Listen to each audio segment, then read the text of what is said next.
all. But months afterwards, the disciplinary committee, which I later discovered was only set up to deal with the incident, said I would have to write and deliver an apology to the Spanish ambassador because it was technically an act of war. Oh, hello, and welcome to the Jib. This bi-weekly podcast is about the many and varied schemes of the many and varied US law enforcement and intelligence agencies, organizations, and committees, and how they are stupid and funny. Join us on our merry journey through space and time. Hi, I'm Barry, and I know nothing about poker. So if I get roped into one of these things, my desperate survival strategy is just to invent a bunch of house rules in kind of a panic and hope to unsettle people. My favorite house rules are high card rules, kings up, one-eyed jacks now have two eyes, step raises allowed on even numbered games, sevens off the top, 10-10 flop, Ben folds, and calls, counters, raises. Okay. So you've never been to Vegas, is what you're saying? I have, but I've never played poker in Vegas. I've only ever been to Vegas against. Okay. I've went to Las Vegas 3 times. I've been to Las Vegas 3 times, always against my will and without my consent. That's the only way to go. So yeah, yeah. Hi everybody, I'm Seamus, and I was the inspiration for Orc number 12 in The Lord of the Rings: Return of the King. Okay, I like that. Yeah. That's good. Some thought went into that, Seamus. Yeah, a little bit. That's what I like. Okay. But we're not here to talk about The Lord of the Rings. We're here to talk about Argentina. I'm not going to do the whole episode, don't worry. Yeah, Argentina, don't. right? Yeah. This is the second episode, and I squished it all in so I wouldn't have a 3-parter. You're welcome. Now, here we go. Last time, you remember this man from the last podcast? That's Juan Perón. You called him Bela Lugosi. Bela Lugosi. Yep, Bela Lugosi. Okay. The last time we followed Argentina through a chaotic and agonizing century of political and military adventures on their way to democracy. And Argentina had a more difficult history in this area than a lot of places. We left just as Juan Perón, that guy, was released from jail, having been arrested by the junta for promoting unions and generally being left-wing. The junta were more or less forced to release him due to immense public pressure and mass demonstrations organized by, among others, his girlfriend Eva Duarte, who would later be known as Evita. They got married 5 days after his release on October 22nd, 1945. The junta, reading the room correctly, decided to more or less appoint him as president, even though Edelmir Julian Farrell was still technically his boss. You remember this Farrell guy because I said he has an Irish name. Perón immediately set about nationalizing the central bank, the universities, and other public institutions. He also called an election for February the following year, 1946. Now, when you go around nationalizing things, you know, that's sending a signal. On hearing this, his political opponents, alarmed that all political power in Argentina would be in the hands of one man, put together a motley coalition called the Democratic Union of pretty much every other political party in the country, including other socialists and conservatives and religious people, just to stop this one guy, Juan Perón. Seeing all this socialism in one place, the Americans started getting very nervous, and the American ambassador, Sproul Braden, that's Sproul Braden, he looks like an upstanding young man, doesn't he? It's a suspect hairdo, but yeah. It is. Looks like a 40s actor. He does. Yeah. He does, and in many ways, etc., etc. But that's Sproul Braden. Well, he's an ambassador, so he put together a dossier of why Perón would be awful, called the Blue Book. Braden would later be a lobbyist for the United Fruit Company and was one of the architects of the 1954 coup in Guatemala. If you want to know more about what happened, check our episode about Guatemala, Operation PB Success, and that's all I'm going to say about it. Braden was also involved in various anti-communist operations in Nicaragua and Cuba. He justified all this by rephrasing the Roosevelt corollary to the Monroe Doctrine in more honest terms. And this is a quote from Mr. Braden. "No one is more opposed than I to interfere in the internal affairs of other nations, but I should like to underscore that because communism is so blatantly an international and not an internal affair, its suppression, even by force in an American country, by one or more of the other republics, would not constitute an intervention in the internal affairs of the former." Okay, then. Did you get that? Yeah, really. That's more or less like accurately reframing the Roosevelt corollary, right? Yeah, right. But he's honest about it. I guess, I don't know, he doesn't give a shit. Braden took his dossier on tour across Argentina, speaking personally, he could speak Spanish, speaking personally at many Democratic Union rallies in his fluent Spanish to explain why Perón was a fascist and would be terrible for Argentina. Perón responded with his own dossier of American interference in Latin America, which he called the Blue and White Book, which is a reference to our old friend, the Argentinian flag. And if you saw our last episode, which Monica didn't, if you saw our last episode, you would know we much was made of the Argentinian flag. Oh yeah. Unfortunately, Braden got so involved that it allowed Perón to position the election as between himself and the Americans. So his campaign slogan became Braden or Perón, which is fantastic. It completely backfired. In the end, Perón won with 53% of the vote, and the Democratic Union got 47% of the vote. Right, and what can you tell about an election that has 53 against 47? Fair. Fair, yeah, exactly. Yeah, it wasn't rigged, right? Because if you rig an election, Yep. you're not going to get those numbers. This kicked off the era of Peronism, which has its own name because it's a lot more complicated than can be covered with words like socialism or conservatism or even right wing and left wing. Now, this is going to be difficult for us all because we're used to seeing things in terms of left and right, and this is just doesn't cover Peronism at all. Certainly, the Americans thought it was right wing, as they accused him of fascist sympathies in the Blue Book, but apparently not right wing in the correct way. Sorry, I forgot I wrote that. That's funny. Well done, Barry. As soon as Perón was elected, the US moved to block funds to Argentina from international agencies and restricted trade and investment opportunities to Argentina. In return, Perón championed anti-Americanism across Latin America and financed anti-American movements in other countries. He did not, however, support the USSR in the Cold War, deferring to the hard neutrality Argentina was frustratingly famous for. And I say frustrating for reasons that, again, if you saw our previous episode, you will understand why I'm saying that. Perón himself called his system of government Peronism. He called it himself. Oh, he's such a guy. In his phrase, and this is a quote, "We are neither Yankees nor Marxists, we are Peronists." Now, the three planks of Peronism are social justice, meaning working to fix social and economic inequalities, economic independence, supporting and diversifying national industries to make Argentina self-sufficient, and political sovereignty, meaning the blank refusal to allow any foreign country influence Argentina's political landscape. So those three planks are kind of all right, aren't they? Yeah. But they don't really tell you whether it's like left wing or right wing. Like you can fight really hard for economic independence and be a fascist.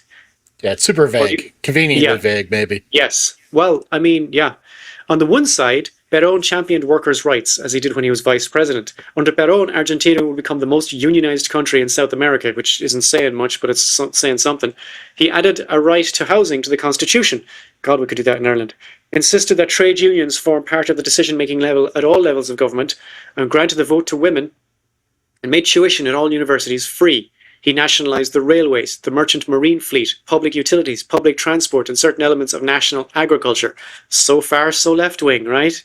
Yeah. The US certainly thought so. Despite Perón being avowedly anti-communist, the US still felt that Perón was sneaking communism in by the back door. And some advisors to the president did say that. That's what she said. That is what she said, yeah, okay. Yeah. On the other side, he was clearly a populist by any definition of the term, and was comfortable rallying the entire political machinery of Argentina around him as a person, rather than a more consensus-led approach, like usually with left-wing governments, you say the committee this, the committee that, right? He was just one guy.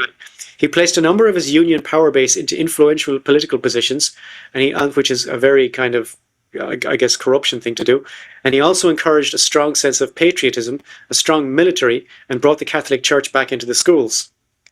And favouring the interference of the Catholic Church has historically, at least in Europe, been a fascist thing to do. They're all Catholics, you know. Right. He was opposed to universities in general, however, and fired thousands of faculty members across Argentina.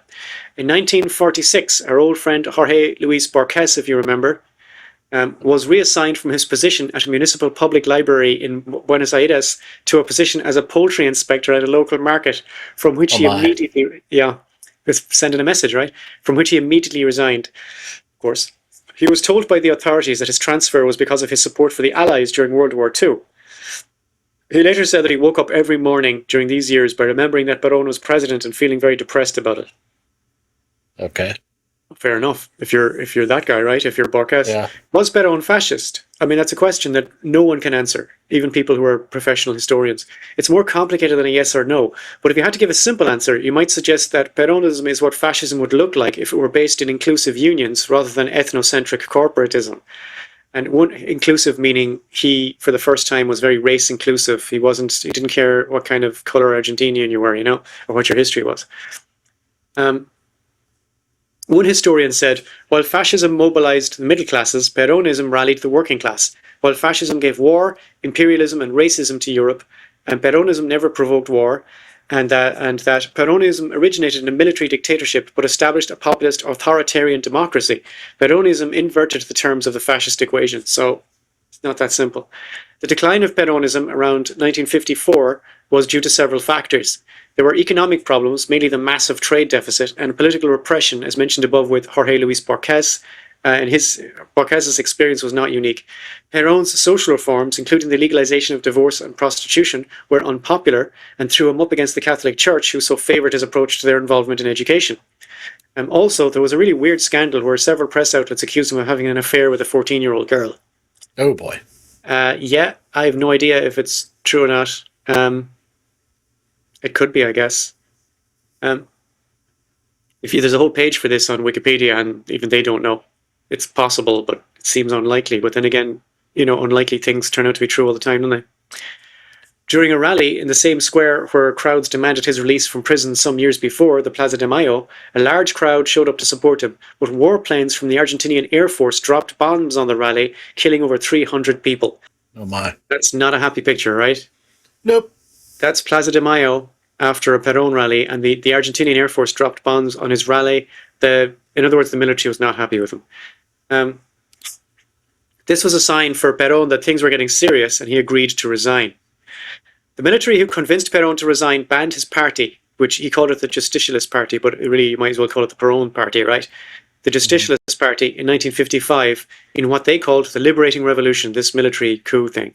Perón ran off to Paraguay and then to Spain, and any references to him or Evita, who had died in 1952 and whose remains had been removed from Argentina, were forbidden. In fact, it gets better. The dictatorship banned anyone from saying the word Perón out loud. Wow. So this could only be called anti-Peronism. I mean, what else would you call it, right? It wasn't like anti any of his policies. It was like anti him as a person. It's a sign of how much he was identified with his politics. During this time, relations with the US improved dramatically because I'm sure. Wonder why. Yeah. Argentina supported the Alliance for Progress, which was John F. Kennedy's initiative to reform Latin American countries into functional economies, but which really did little apart from replace democracies with military dictatorships and lay the groundwork for Operation Condor. They also supported the American invasion of Dominican Republic in 1965, which you can... we talk about that in our episode about the Dominican Republic, and the embargo on Cuba. In the 1958, also, we have a footage of the JFK Alliance for Progress tour in our Venezuela episode. Mm-hmm. The 1958 general election was the most polarized in their history. Just forgive me now, I want to see where the next photo is. Perfect. Was their most polarized in their history, with a record turnout of 90%. Although everyone was talking about who Perón would support from exile, he was in Spain, it was still illegal to mention his name. So they instead said El que te dije, or the guy I told you about, right? Mm-hmm. El que te dije meant Perón, the guy I told you about. A breakaway party from UCR, called the Intransigent UCR, broke away because of rumours that their candidate, Arturo Frondizi, was making secret backroom deals with the guy I told you about, which the mainstream UCR felt was undignified. It turns out the rumours were true, and the guy I told you about openly endorsed Frondizi just before the election, and he won.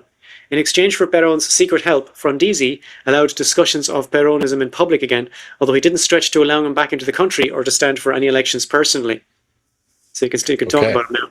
The 1962 general election returned a fairly decisive victory for Peronist candidates, but the military said no and staged a coup. Oh my. As happens sometimes in these countries. Usually in these cases, and this is a bit I liked, usually in these cases, the army shows up at your house and you either resign or you get put on the first flight to anywhere or get shot. This time, the army showed up at Frondizi's house where he refused to resign, and he was even less enthusiastic about being shot. He said, "I will not commit suicide, I will not resign, and I will not leave the country," which probably should have been his campaign slogan. Yeah. I think that would anybody's campaign. Imagine if that was like whoever's going to go for the Democratic nomination of the next presidential election. I will not commit suicide, I will not resign, and I will not leave the country. Perfect. And the army guys were not sure they were genuinely confused. They didn't know what to do. So they went home. They just went home. And they were fully expecting to be able to talk him around in the morning, right? Right. The following morning, the army showed up at his house only to find a guy called Jose Maria Guido had been sworn in as president during the night by the Supreme Court while all the army guys were asleep. The army were even more confused, but they broke down into two main camps. The Blues, who felt that they should at least pretend to follow some sort of law when they were taking over the country, and the Reds, who felt like if they were blatantly taking over the country anyway, it didn't really matter if it was legal in the traditional sense of the term. The Red and Blue factions were fighting among themselves in early 1963 about how to proceed to the point where a coup called the Navy Revolt was organized by elements from within all three branches of the military, involving an army general, an air force commodore, and a navy admiral. Their factions, there's constant infighting in all the military branches between these red guys and blue guys. Their factions were defeated by others in the armed forces. The army ultimately decided that they could deal with Guido, this guy who kind of appointed himself while everyone was asleep, so long as he did everything they asked him to, which he did. He nullified the elections, he shut down the National Congress, he banned all Peronist parties and Peronism again. He also granted amnesty to dozens of military officers who'd been jailed over their actions during the Navy Revolt. In the summer of 1963, another general election where anti-Peronist candidates were banned saw Arturo Illia elected president of Argentina. Illia tried to do some stuff, but ultimately he was ousted in another coup, in 1966, which the conspirators optimistically called the Argentine Revolution, and claimed, unlike previous coups who claimed to be provisional governments, they said they're now the permanent government of Argentina. The trick of making a coup legal is just to call yourself a provisional government and say you'll organize elections when it's safe to do so, and then make sure it's never safe, right? That's the standard thing. These guys just said, no, we're the new government. They were virulently anti-communist, and even more virulently anti-Perón, which went about as well as you could imagine in a country full of people who love Perón, right? Right. On one memorable occasion, they executed 16 political prisoners in jail. Wow. The Argentine Revolution, meaning the coup, managed to hang on until 1973 before mass public protests forced them to hold an election where Peronist candidates were once again allowed to run. A popular Peronist, Héctor Campora, was elected president with the campaign slogan, Campora in government, Perón in power. Now imagine. Campora in government, Perón in power. Might not be your slogan. Your slogan is a guy who has been in the country for 10 years and knowing that will kick you across the line. Campora once again reversed all the anti-Perón measures and Perón could return to Argentina. There was a large welcome rally planned for his return, which attracted an estimated 3 million people. Wow. It's a lot of people, right? Mm-hmm. However, there were some scuffles, and this is an understatement, a classic Barry understatement. There were some scuffles between the right wing and the left wing Peronists, which turned ugly. 13 people were killed, and hundreds were injured in what was called the Ezeiza massacre. It was engineered by right-wing Peronists to destabilize the left-wing Peronists, represented by Campora and his supporters. And this tells you about Peronism, in the way that you can have right-wing guys and left-wing guys who still are all Peronists. It's incredible what he managed to do. Campora resigned, which triggered new elections automatically. In the political chaos and infighting among Peronists, it seemed that there was only one man up to the job of uniting the country. Perón? Juan Perón, Perón, with his second wife Isabel as his running mate, won the election with 62% of the vote. 62% is still low enough to be legit. Unfortunately for Argentina, he died the following year and left his wife Isabel. Yeah, sad news, right?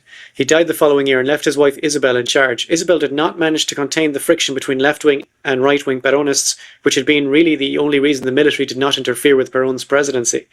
In 1976, an inevitable military coup permanently removed her. And we're still good for photos. You can put us back up. I think that's enough of dead folks. Sorry for leaving the dead folks on screen this long, guys. There we go. The military junta, this is 1976 now, right?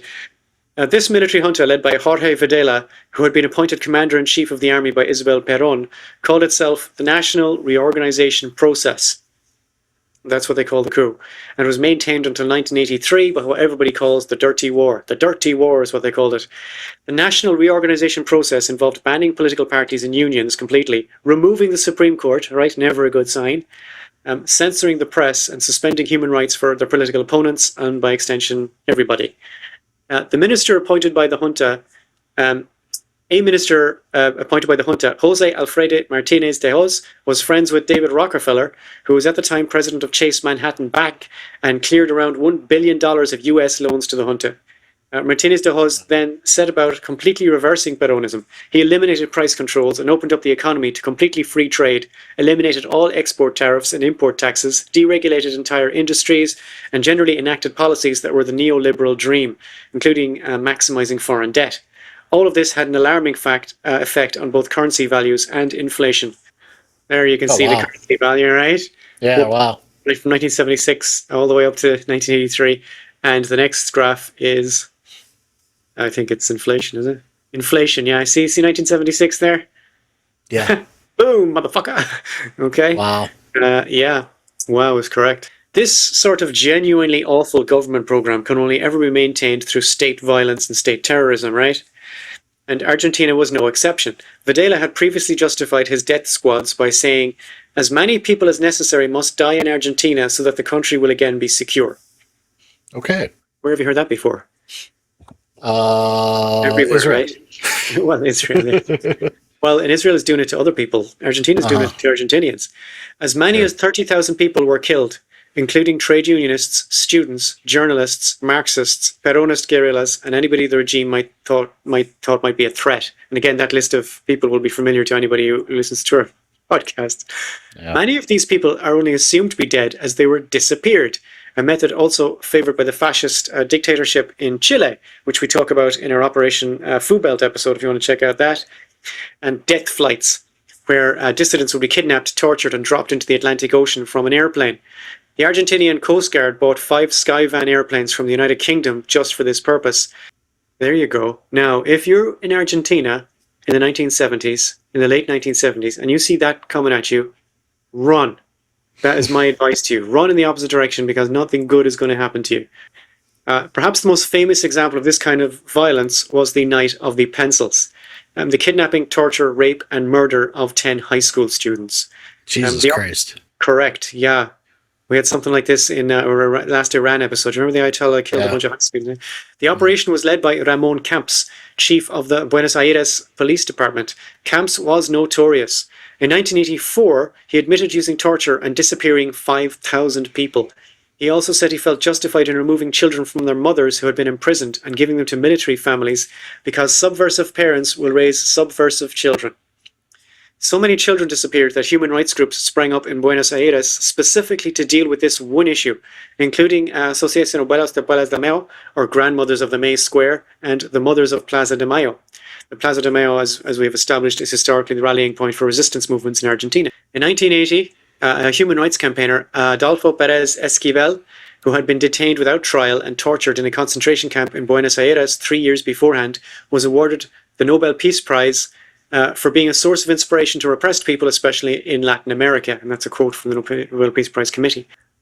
Another random example, this is out of thousands, another random example is Elizabeth Caseman, a German sociologist who was studying in Buenos Aires and spent some of her free time teaching in poor neighborhoods in Buenos Aires.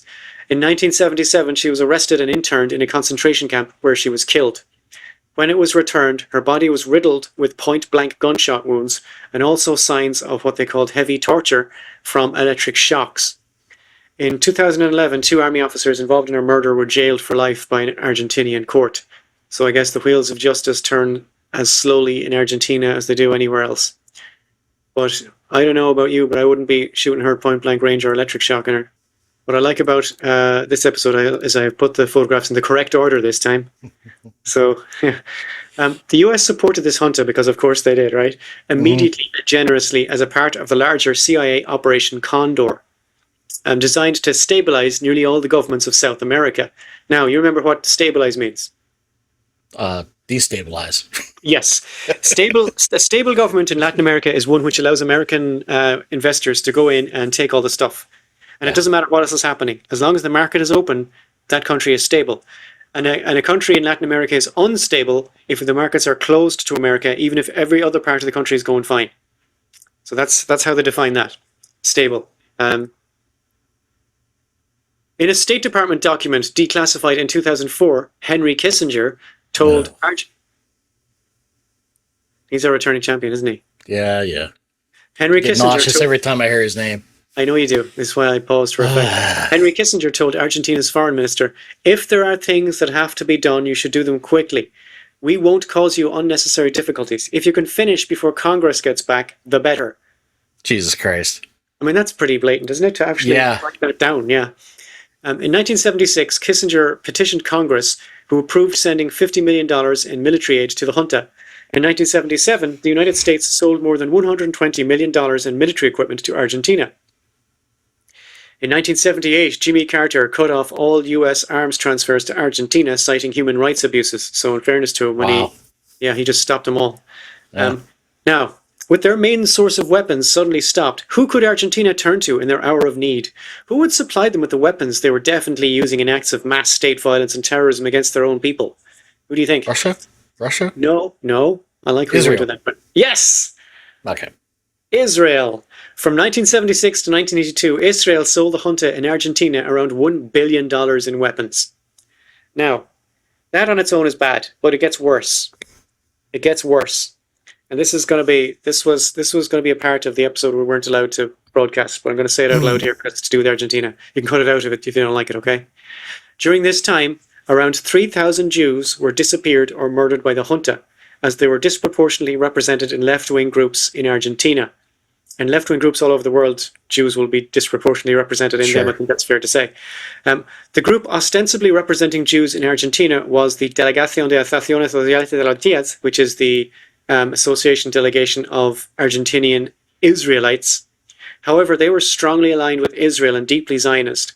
So when one of the mothers of Plaza de Mayo, the organization above we were talking about, Frida Rosenthal, went to the DAIA asking for help with the missing children of Jewish mothers, she was told, "A usted le pasó esto porque no dieron a sus hijos educación zionista," or "This happened to you because you didn't give your children a Zionist education." Oh, fuck off. Now let's just sit in that for a while. She went to the organization representing Jews in Argentina and said, "How come the children are being taken from Jewish mothers? This is a Jew issue." She was told, "This happened to you because you didn't give your children a Zionist education." No one hates Jews more than Zionists. I keep saying this and no one believes me. This led the mothers of Plaza de Mayo labeling the junta as anti-Semitic.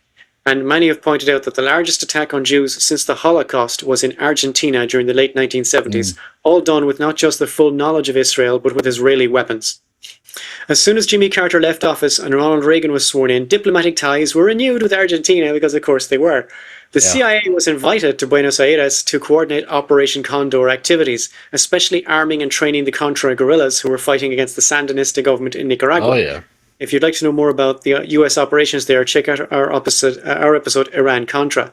These operations were called Operation Charlie, right? What can possibly go wrong?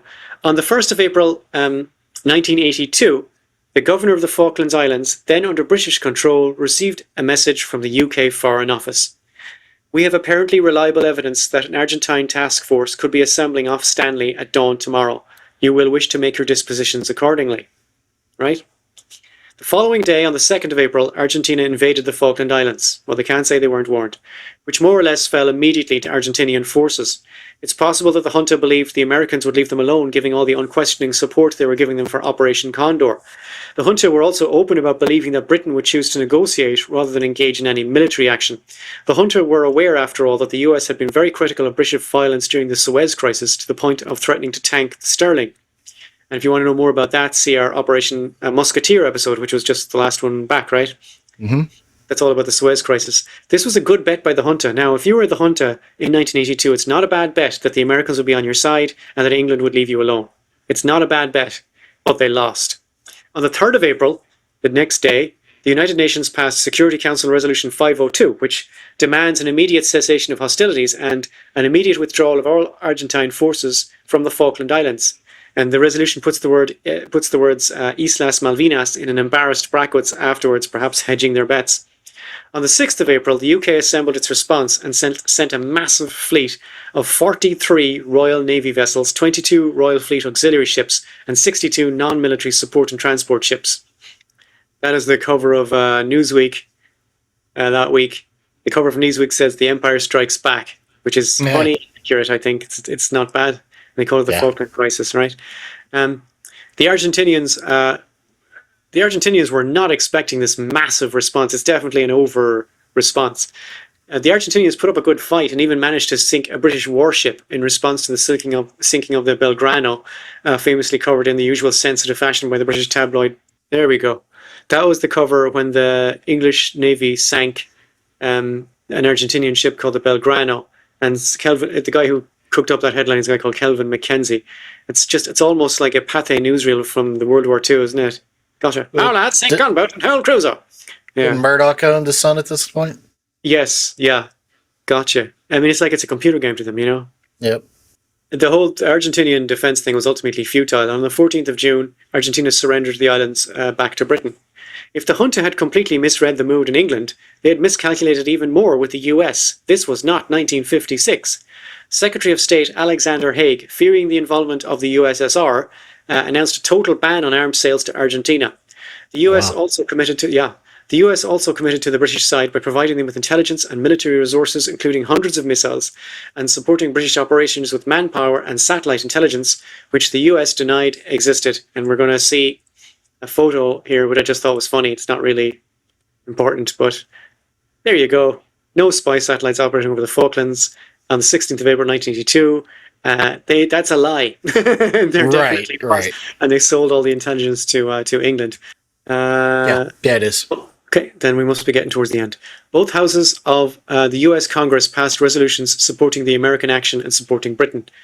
Um, the surrender was not well received by the Argentinian public, who had been led to believe that the Falklands operation was one of national pride rather than a cynical jingoistic land grab. The ever-reliable Jorge Luis Borges described the war as a fight between two bald men over a comb, which is about right. Yeah, that's fair. Yeah. Riots in the streets convinced the junta to put Reinaldo Bignone in charge. He was an ostensible transitional candidate who promised to hold elections, but he could not be nailed down to a specific date. Now, here's the thing. If somebody's promising elections, make sure they name a date, right? Yeah. In reality, Bignone was using this interim period to destroy all documentation of the dirty war while publicly denying everything. In February 1983, Bignone's hand was forced when Buenos Aires police chief Ramon Camps, whom you may remember from above, admitted disappearing thousands of people and, in an effort to discourage people from investigating their whereabouts, explained that they were all dead. Like, he found it kind of irritating that these investigations, where are these people, where are these? They're fucking dead. You can stop your little investigation now. This Camps guy, he's a character. A general election was called for 30th of October 1983, and for the first time in years, there was a free and fair vote. Raúl Alfonsin of the UCR got 51%, and Italo Luder of the Justicialist Party, which is, as we said, Perón's party, who's been dead for years, but it's still his party, got 49%. The UCR got 51%, and the Justicialist Party got 49%. And what do those numbers tell you? Fair election. Fair election. Argentina had a democratic government. Hey! Yep. Peronist parties, and in particular the Justicialist... By the way, there was other Peronist parties that were not the Justicialist Party. If you wanted a Peronist party without Perón, you could have that in Argentina. But these Peronist parties have remained central to Argentina's politics. For instance, from 2019 to 2023, Argentina's president was Alberto Fernandez, who, despite being regarded as the worst president in modern Argentinian history, is of an openly Peronist justicialist party. So those parties, the Peronism is still pretty much very, very influential in Argentina politics. That is my episode, and that is all we're going to learn about Argentina. Because that's pretty much the heft of the CIA involvement that I wanted to talk about. That is it. Do you have any questions, suggestions, or observations, Seamus? No, I mean, it just, there's Kissinger there again, and it's kind of blatant. I mean, for him to say that's kind of shocking. I mean, he's just come back before Congress gets back. That'd be great. Yeah, it's hard to believe if he put it like that blatant. It is in a State Department memo. It is. Sometimes they say the quiet part out loud, and for this we are truly grateful. I'll say this for Trump: he says the quiet part out loud every day. And in fairness to him, we went to Venezuela because we wanted to steal their oil. Yeah, thanks, man. Now I don't have to have the documents to prove it to people like I would before. Yep, he's the gift that keeps on giving when it comes to that. So he is, yeah, but he's also the gift that takes away. Like Jesus, he giveth and he taketh away. Very much so. Do you know what's happening this week?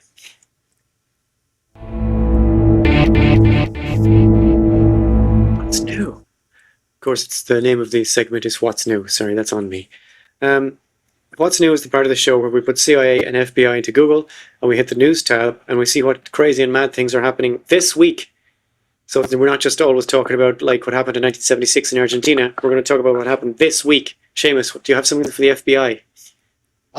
So the lawsuit for the FBI agents were dismissed over the Trump investigation is going forward. Okay. Some other backing. So we like that, don't we? Yep, that's the good news. Yep. And then of course we have Cash.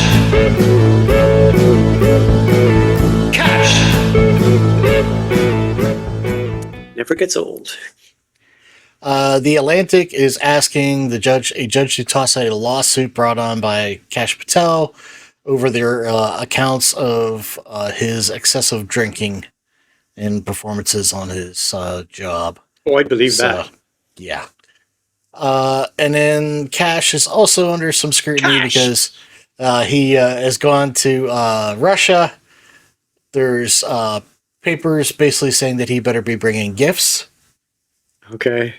There's possibility he's going there to try to get some dirt and exchange information with them. But he doesn't need to go Russia at all. He's FBI. Right. The guy you want going to Russia is the CIA guy. Right. Ratcliffe, right? Yeah. Yep. It's weird. It's like I don't know. That they're up to something. And the fact that they want to sue him because he's drunk all the time is both funny and very credible. Yeah. Yeah, I'm sure he won't be over there partying at all. If he turns up to the hearing sober, I'd be surprised. Yeah. That's all I got. Okay. I have 3 links. One is CIA flags risks of permanent US-Israel defense ties as security impact looms large. You were talking about this the last time. It's a horrific, genuinely horrific merging of the security intelligence networks of Israel and the US. This is from military.com. A newly reported CIA assessment places several congressional proposals for deeper US-Israel defense integration in more troubling context. The assessment reportedly concludes that Israeli officials want to replace politically vulnerable military aid with institutional ties that future presidents and Congress would struggle to unwind. Well, I mean, we kind of guessed that, right? Yeah. My second link is CIA sets up secret Cuba task force.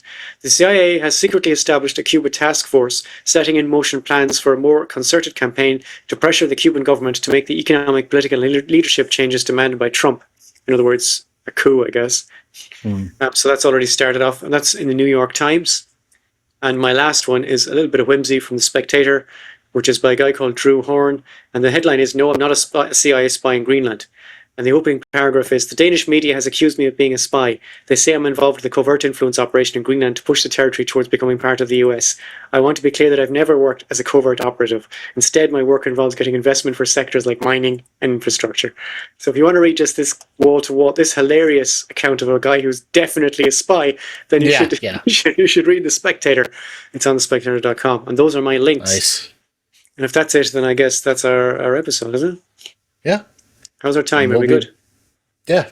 We'll be back in 2 weeks. I genuinely don't know what we're going to be doing. Yeah. It could be anything. It could be anything. So, yeah. So thanks, guys. Wait till next time. Bye, guys. Bye.